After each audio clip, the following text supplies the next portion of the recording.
our first presentation, let me introduce a dear and a close friend of mine, Professor Muqtadar Khan.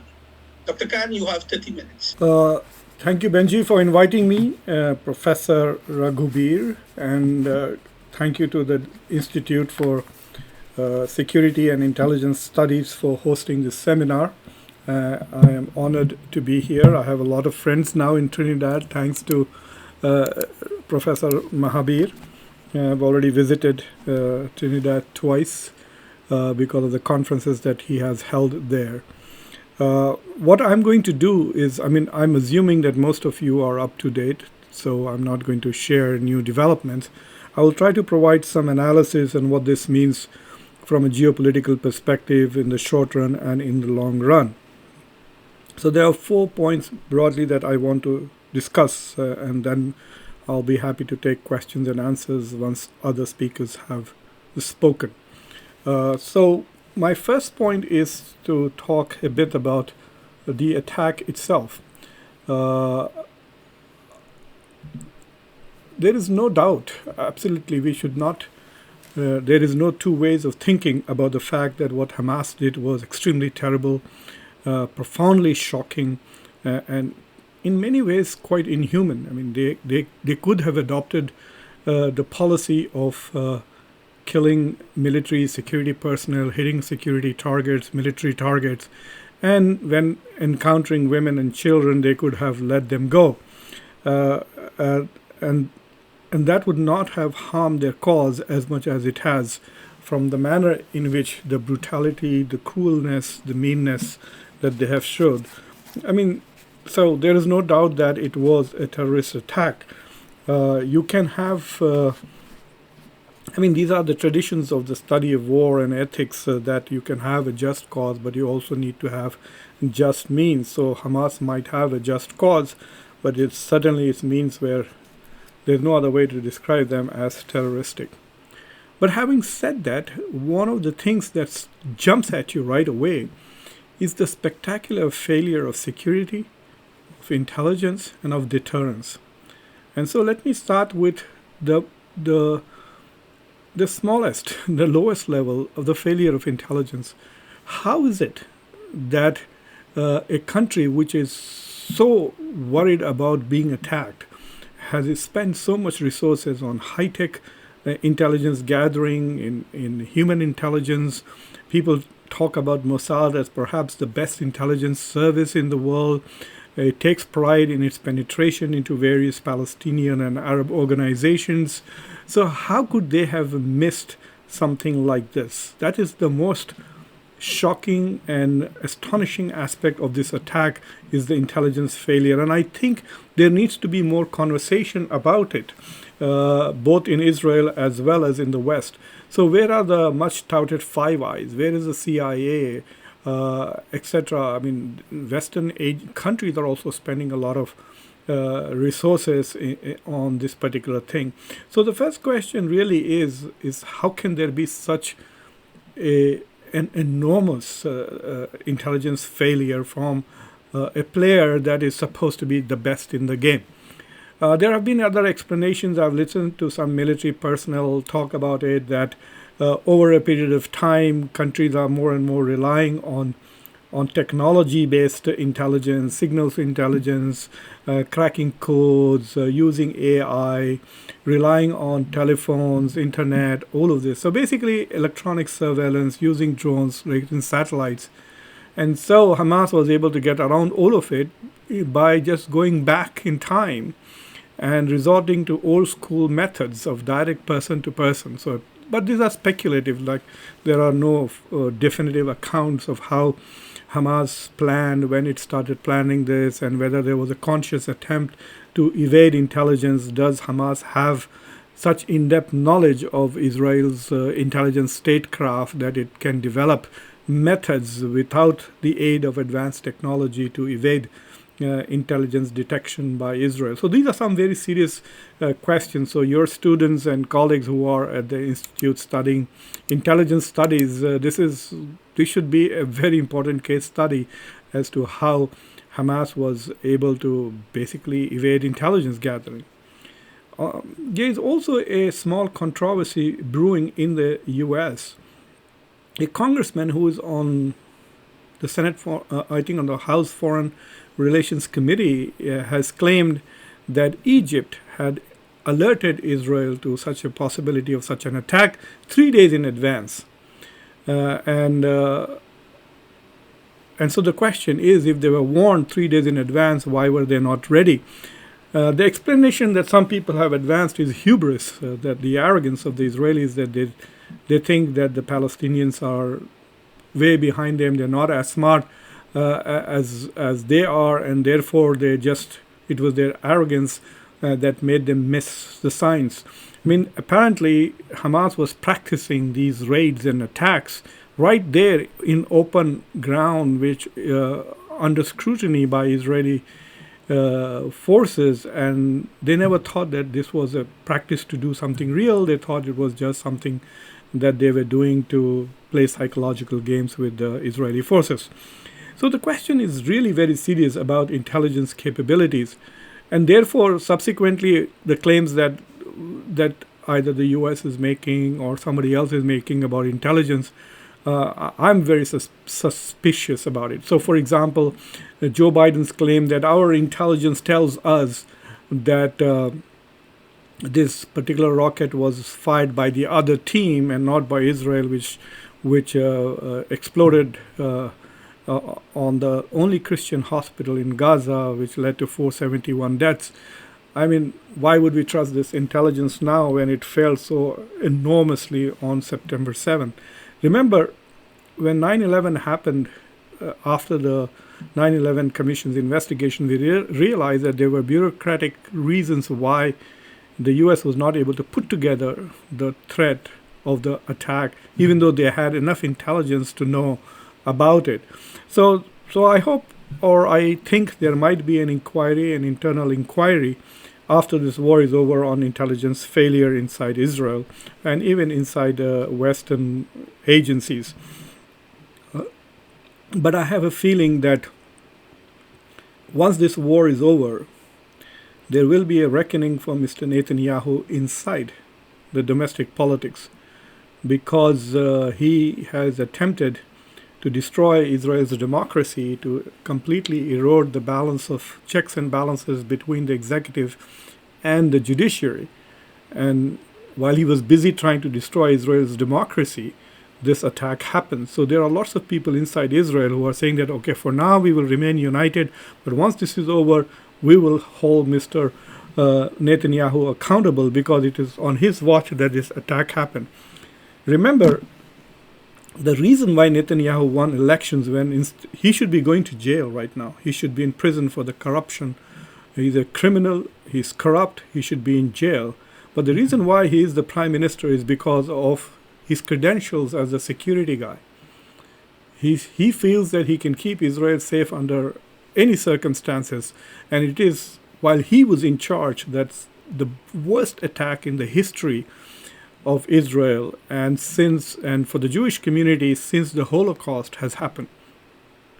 So there's going to be a lot of internal reckoning, and so I don't know whether there'll be enough attention paid to the intelligence failure, as politics will take over as soon as the war is over. The second question is a failure of security.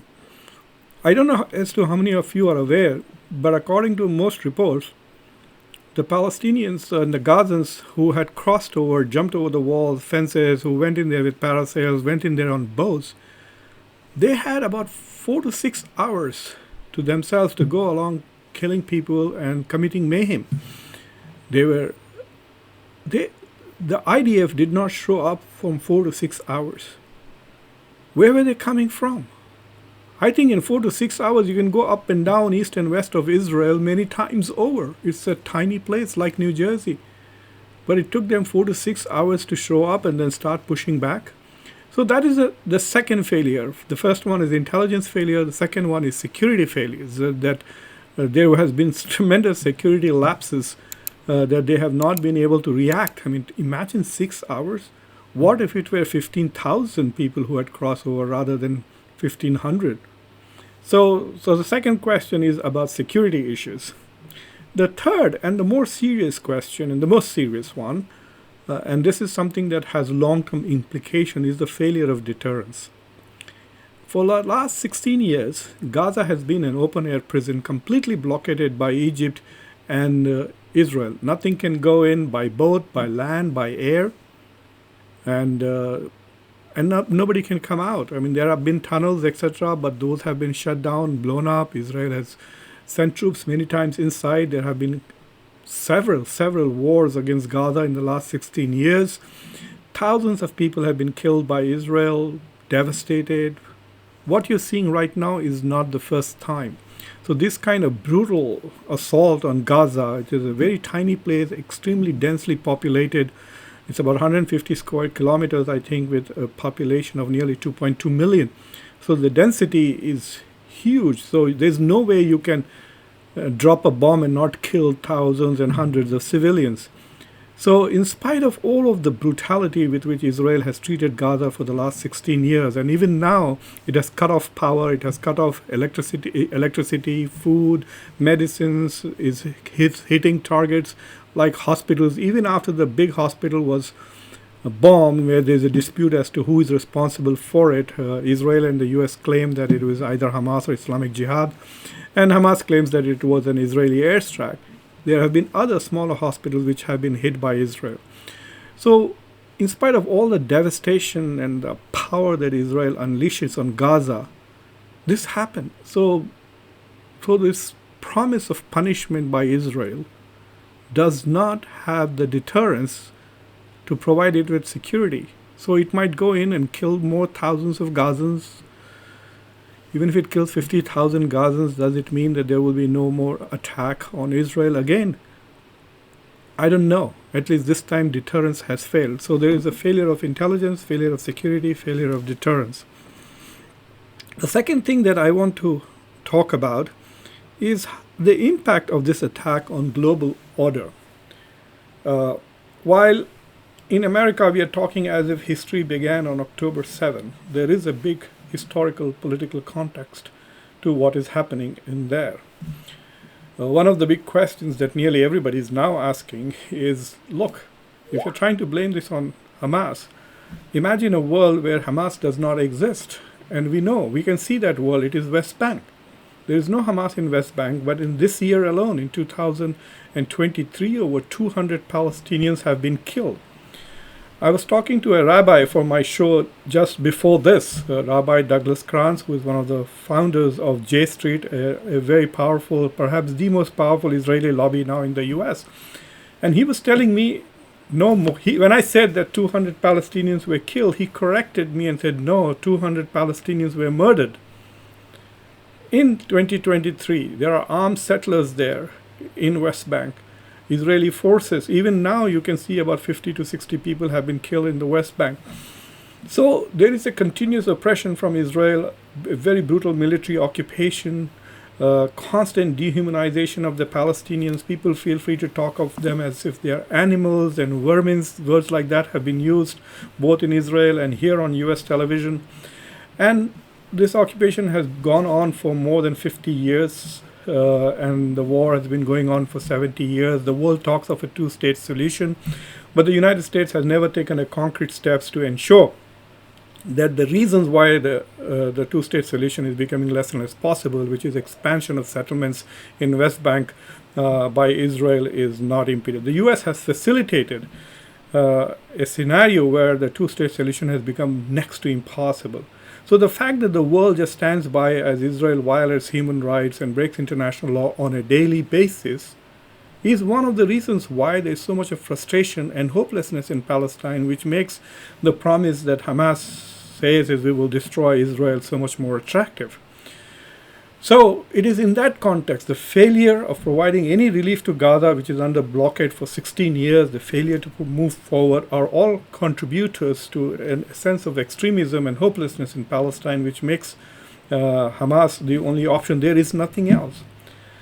In the past few years, in the United States, and this is primarily in the US and elsewhere, the US government and at the state level as well as the federal level has tried to criminalize and ban peaceful opposition to Israel. So you cannot boycott Israel, you cannot sanction Israel, you cannot avoid Israel. So even businessmen in America who want to boycott Israel cannot get government contracts. So there is a suffocating approach here where they are making it impossible for people to even protest peacefully. So that leaves what if people can't protest peacefully? So that is just one context. The second context is the expansion of the Abrahamic Accords. If you have noticed that during the entire 18 months of Ukraine-Russia war, the United States has not taken any steps towards making any kind of peace. The world looks to the US as the global superpower to have peace initiatives. The US is not initiating any peace, and when other countries come up with plans, the US ensures that it doesn't. All the US is doing is giving more and more weapons and more money to Ukraine to keep the war going. If you look at people who defend US policy in Ukraine, the way they defend the policy is by saying, look, for only $45 billion, Ukraine was able to diminish Russia's military capabilities. So this is how they justify that, look, we are able to diminish Russia's military capabilities, its economic capabilities, just for a few $billion. So why won't you give this money? But what they don't talk about is Ukraine is destroyed, many cities devastated, thousands and thousands of people dead, the country is getting depopulated. And if at the end of all of this, the US abandons Ukraine as it abandoned Afghanistan, can you imagine the horror? And so that particular point, this particular president, I'm sorry to say, I'm from his state, he's from my university. In fact, Joe Biden's bachelor's degree is from the department in which I teach. He seems to have become a warmonger with no interest in peace. And with this regards, like he does not call for a ceasefire. A memo was sent by the State Department that senior diplomats will not use words like ceasefire, call an end to bloodshed, restore calm, or anything like that. Words like de-escalation are also forbidden to senior diplomats in the State Department right now in this war, because Biden wants to allow Israel to do whatever it wants to do in Gaza for as long as it likes. It also vetoed, in fact, I think used 2 vetoes in the UN Security Council to ensure that the call for ceasefire by the UN Security Council would not pass through. And we will see 10 days from now, the US will have to go to the General Assembly and explain it. And they have only one argument, that is, because the draft did not use the word Israel has the right to defend itself. Because the moment the phrase Israel has the right to defend itself means Israel can do whatever it likes in Gaza for however long it wants. So then if the same draft also calls for a ceasefire, it becomes meaningless. Because you are saying we are calling for a ceasefire, but Israel can do whatever it wants for as long as it wants because it is self-defense. Then that resolution has no meaning. But that is another part of the reason why I think things are going to get worse than what it already is in Gaza, because the US is going to provide the diplomatic shield for Israel to do whatever it thinks it is doing. It is anger, it is vengeance, and Netanyahu particularly, his future is at stake. So he's going to keep this war going, because as soon as the war ends, I think his political career is also going to end. So the way he's going to keep his political career going is by keeping the war going. The President of the United States in the past 2 years or 1.5 years has adopted Donald Trump's policies of the Abrahamic Accords and has been pushing it. And especially in the past few weeks, it was for me very bizarre to watch how Netanyahu was destroying Israel's democracy, and the US President was sending his Secretary of State and his National Security Council back and forth between Riyadh and the US, and as if these whole people were Israel's foreign ministry, not the United States, in trying to make these Abrahamic Accords between Saudi Arabia and Israel happen. So if you remember the Fox interview that Crown Prince Mohammed bin Salman, who is also the Prime Minister of Saudi Arabia, gave, we are moving forward, there is progress every day, etc. But what the Abrahamic Accords have done is the price for Israel to create a two-state solution was a comprehensive peace with the Arab states. That was the original Saudi plan. But the Abrahamic Accords was going to provide Israel with peace and prosperity and end the conflict with all the Arab states with nothing for the Palestinians. Look, UAE signed the Abrahamic Accords. Morocco has signed it. What have the Palestinians gained from that? Nothing. So if Saudi Arabia had also signed the Abrahamic Accords, I think the Palestinian cause would have been completely marginalized in the Arab world. And this really, I think, propelled Hamas to do something. I don't think they intended to do what they did. They themselves perhaps are surprised. They thought they would send in a few thousand people and kill a few hundred people, create enough noise and enough mayhem to end the Abrahamic Accords. So in that sense, this was not just an attack on Israel, but was also an attack on Saudi Arabia, because now it completely upset Saudi Arabia's dreams. MBS says he will make the Middle East like Europe in 5 years. I don't know what he means by Europe. I'm just coming from Europe. Is it the buildings he's talking about? Is he talking about the democracy in Europe? Is he talking about the culture in Europe? I don't know. But apparently those dreams are going to be completely ruined by the assault of Hamas on Israel. Because the retaliation, especially the bombing of the Gaza hospital, has raised the tempers in the entire Arab street to such a point that none of these leaders forget about signing a deal with Israel. They are so scared they don't want to be seen with Joe Biden. So Joe Biden, this whole U.S. diplomatic initiative with Blinken going and visiting 6 countries and then Joe Biden going, I think the plan was that Blinken would go and convince all these 6 countries to do 2 things: condemn Hamas and support Israel's military actions. And they would be all such happy that they would all meet in Amman and stand with Joe Biden, and then publicly everybody would condemn Hamas and support whatever Israel is doing in Gaza. That was Mr. Biden's plan. He would meet Bibi Netanyahu, give him a hug, and express how he is his support for Israel is irrevocable, etc. Then he would go to Amman and say, "Look, I have the entire world behind Israel." Well, nobody showed up. King Abdullah of Jordan simply canceled the meeting, and so he was reduced to have fun. Until now, Saudi Prince and Joe Biden have not spoken. Rishi Sunak is going there tomorrow, I think. We'll see what happens in that meeting. But on a bigger scale, Benji, let me know how much time I have. So on a bigger scale, what has happened is that that Russian war in Ukraine distracted Joe Biden from his primary goal, which is to contain China. So he was working on this whole platform that the world is divided into democracies and authoritarian regimes. The biggest threat to global peace is China, China's ascendance, China's threat to East Asia, China's threat to the trading routes in Indo-Pacific, China's aggressive debt diplomacy, etc. So China was being painted as the next evil empire that the United States and allies are going to contain and push back against. And then suddenly the Ukraine war happens. And it not only distracted the US from China, but it also turned his back towards the Middle East. The withdrawal from Afghanistan was like a metaphor for US withdrawal from the Middle East, saying the Middle East is irrelevant. Once we sign the last deal between Saudi Arabia and Israel, then for America this is over. We can focus on the military threat of Russia and the economic and overall comprehensive threat of China. But Hamas comes along and upsets this whole apple cart and puts the Middle East in front and center of the global agenda and literally drags America back. Now there are 2 aircraft carriers back in the Middle East with America threatening Hezbollah and Iran and saying that if you get involved in this war, the US will also get into the war.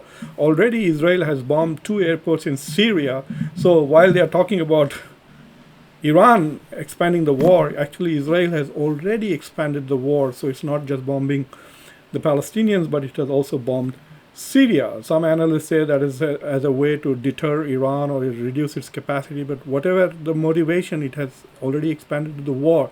It's a different thing that the Syrians haven't responded, and Hezbollah has kept whatever provocations it is making at a very low level until now. But nevertheless, Hamas has managed to drag the United States back in the Middle East. I am sure that that's not where Biden wanted to be. This is a losing proposition for him. It's going to be terrible for him coming elections next year. My final point is, what is the role of other powers? The West is like, they have all aligned with the United States. They say the same things, whether it's Rishi Sunak or Olaf Scholz, every European leader. I gave a talk in Rome and I was talking to some faculty there, and they said, oh, the Italian position is that we support Hamas, period. There's nothing else, no caveats, nothing else. At least now we hear people like even Rishi Sunak, when he was talking, said, I want you to win, but I know you will respect human rights and whatever you do is within the boundaries of international law. Already there are protests all over Europe and even in the United States against this war. And yesterday 300 people were arrested on the Capitol, many of them American Jews, protesting against the fact that there is no ceasefire. So things are getting really messy in Europe as well as in the United States. In Europe, there's a lot of support for Palestinians, and it's not just in the Muslim diaspora, but also in the public. You can see the comments coming from the Irish foreign minister and others, which are very critical of Israel. So this thing is going to boil over globally. But what are the other major powers doing? I just published an article today, which I hope Benji will share with all of you, or later I will post it in the chat. It came out in the Diplomat about 2 or 3 hours ago, where I'm asking the question about India. While Israel bombards Gaza, what is the voice of the global South doing? It's ridiculous. India's foreign minister is far away, not even in India. He's gone east. Modi has had just 2 phone calls, one with Netanyahu, and today he called Mahmoud Abbas. So where is the global leader who's talking about the multipolar world? What is he doing? Nothing. He's just afraid that if I say something out of line, then I will be excluded from the cool clubs that the global North has. So this is the aspirations of a global South nation wanting to be included in the global North, and yet wants to be the voice of the global South. The Chinese have made a couple of statements, but their positions are so weird. Xi Jinping and Putin have met today, I think, and we will see what comes out of there. They have aggressively moved in the UN Security Council. Russia has proposed several, amendments, etc., to the draft, and it has failed to muster the 9 votes that is necessary for it to be at least viable. But nevertheless, we see that the rest of the world and the global South, while they are angry at what is happening, are unable to do anything. Look at Africa. Where is Africa on this issue? When the discussion about the inclusion of Africa into the G20, which India pushed, everyone was talking about the importance of Africa. Africa is so important, blah, blah, blah. Africa's economy, the total continent's economy is less than India's. So they want to be little more than Canada's. So they want to be a player on the global stage, but when major events happen, there is mum. In fact, the continent is partly divided. Half of them are supporting Israel, half of them are supposedly saying, but there's no action. They're not doing anything about it. Just issuing a tweet or a statement on your website of your External Affairs Ministry or Foreign Ministry Affairs Ministry's website does not constitute international action. You can see this also from other players who are considered as important players. I don't know what Japan is doing, for example. As far as Germany is concerned, yes, Germany and one other country, I forget which one, have cancelled their aid to Palestine. European Union canceled its aid to Palestine and then reversed it within 24 hours. That shows that perhaps there's internal disagreements, or that they're not thinking before they act. They are rushing to support Israel and then realizing that, oh my God, this is a stupid thing, and then they are reversing it. So the rest of the world, the US is committed, but the rest of the world is not showing any initiatives, and they're going to have trouble with their own populations. I'm quite surprised with Saudi Arabia that at least it has stood very firm. It has not condemned Hamas, which is very interesting. It must be a source of great irritation for the US and Israel. The reason why Saudi Arabia has not condemned Hamas because it is sending a signal to the US and Israel saying, look, I'm not your puppet completely. And so the second thing that it has done is constantly called for ceasefire. The two things that Saudi Arabia is doing the exact opposite of what Blinken wanted the Crown Prince to do. One, to condemn Hamas, and number two, to support Israel. And MBS has done the exact opposite. He has not condemned Hamas, and he's called for ceasefire and end to this war. So that is where the rest of the powers are. One final point. So what's going to happen? We really don't know. It's quite possible that the Western powers are in private putting a lot of pressure on Netanyahu not to invade Gaza. That's why there is no land incursion yet. We thought it would have happened last week, but still, either Israel is not fully militarily prepared right now to invade Gaza, so it's mustering its resources, even though it has already called 300,000 reservists, or it is under pressure from the US and Europeans who are publicly supporting Israel so strongly so that they can privately pressure it not to go into Gaza, because even President Biden said it on the 60 Minutes interview that this would not be a very good idea, because it will mean on a daily basis Israeli brutality will be manifest to the rest of the world. The pretense that Israel does not occupy Gaza will disappear, and then whatever happens in Gaza will be legally Israel's responsibility. So it is going to be a nightmare for the West, which wants to support Israel and will find it far more difficult to do. But it will keep the pot boiling, and there will be anger, and there will be terrorism and more violence. And it is quite possible that this could lead to the spread of radicalization in many parts of the Muslim world, even in Europe. And who knows whether ISIS and Al-Qaeda will find a second wind as a result of Israel's response to the horrible terrorist attack by Hamas. So I'm going to stop with that. And those are my initial thoughts. And then later I'll be happy to take questions from people. Thank you very much, Professor Khan, and thank you for listing out some of those failures, the intelligence failure, security failure, deterrence failure.